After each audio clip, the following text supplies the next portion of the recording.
You want to find comps that are comparable within a mile radius will be ideal. But because we are a non-disclosed state, sometimes I add stuff that's not within a mile. You try to get the same bath count. Sometimes you don't have it, especially a lot of the houses here.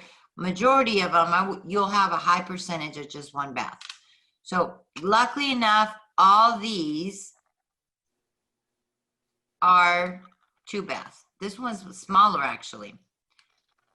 So you hit the top, the highest 2, the ones that are paying the highest per square footage.